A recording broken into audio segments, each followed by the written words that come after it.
Hope and excitement continues to build within the local South Sudanese community as the newly formed country prepares to celebrate its first Independence Day on July 9th. Different groups are reviewing their capabilities to be able to present various items during the ceremonies. Here, students from all over Juba gathered in a poem and song competition that will give them an opportunity to participate in the long-awaited independence ceremony, which is just days away. During the elections and the referendum, everything was for people after 18, older than 18. And we thought the independence should involve even children and give them expression, give them a voice.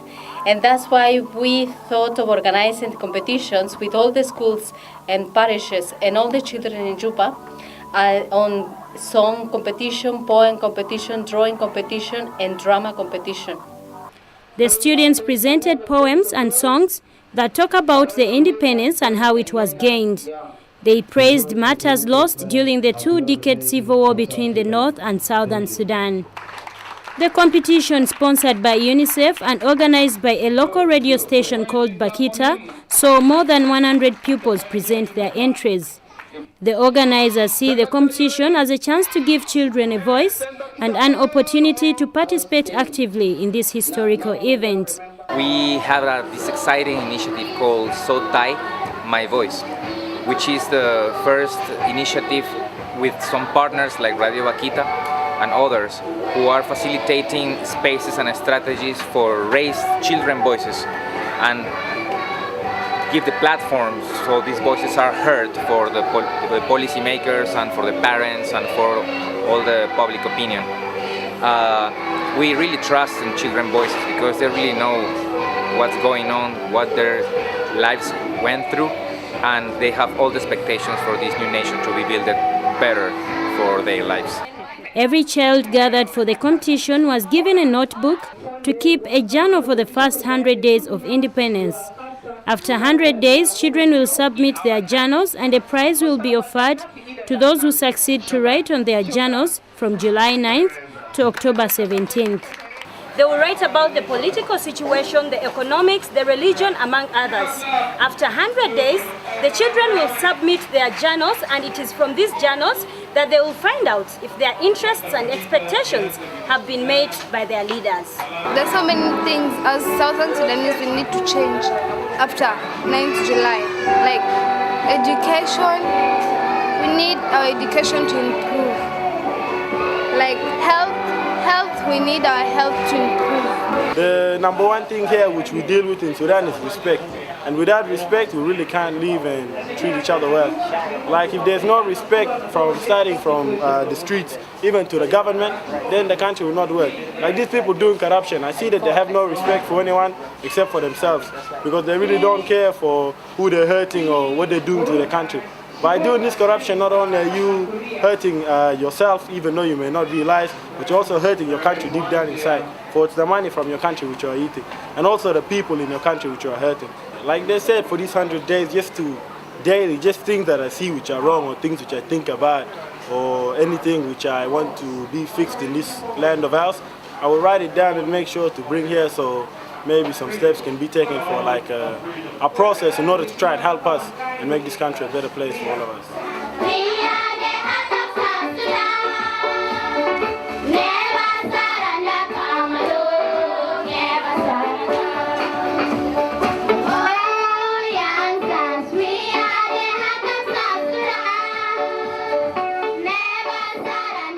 For Sudan Votes, I am Mavis Birunji in Juba.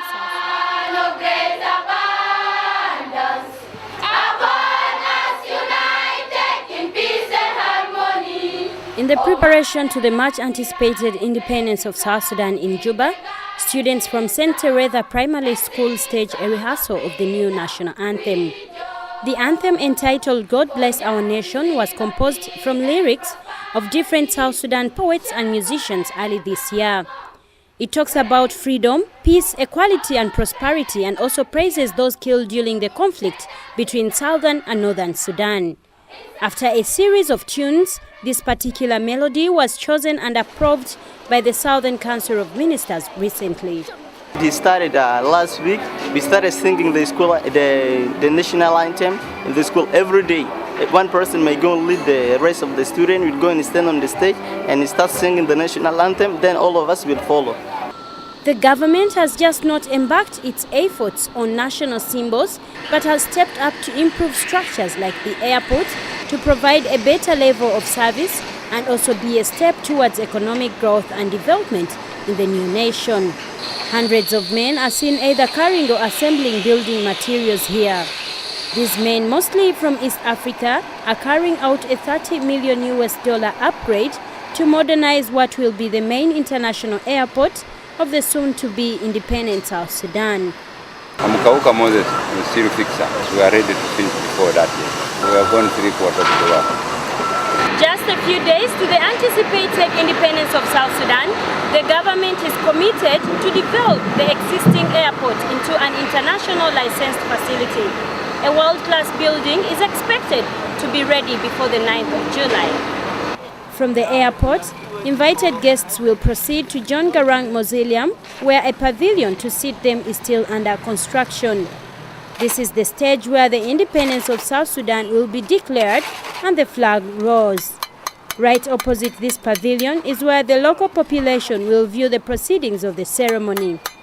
There seems to be a lot of work unfinished here, and yet days come to pass. All these preparations for the celebration of South Sudan's independence claimed a cost of $90 million and were all started at a very late hour.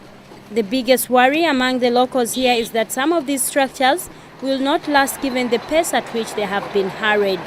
For Sudan Votes, I am Mathis Birunji in Juba, South Sudan.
كغيره ممن يعظمون الشعيرة الإبراهيمية في جنوب السودان، قدم عبد الله وأسرته أضحيتهم لهذا العام، وقد انضم إليهم أقاربه ممن كانوا نازحين في السودان.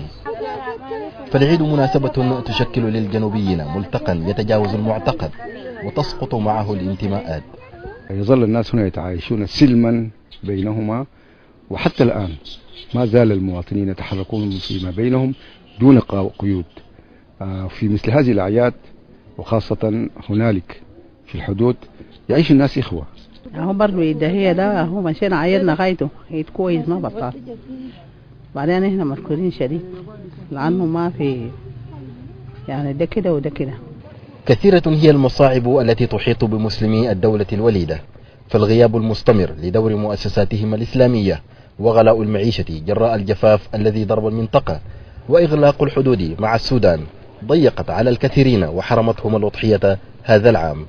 نحن مؤسساتنا ضعيفة وإمكانياتنا محدودة، ولكن في بعد تشكيل حكومة وتوزيع السفراء على الدول الإسلامية على صفة خاص، ربما نجد الفرصة لزيارة بعض الدول كي نلقى العين والدعم.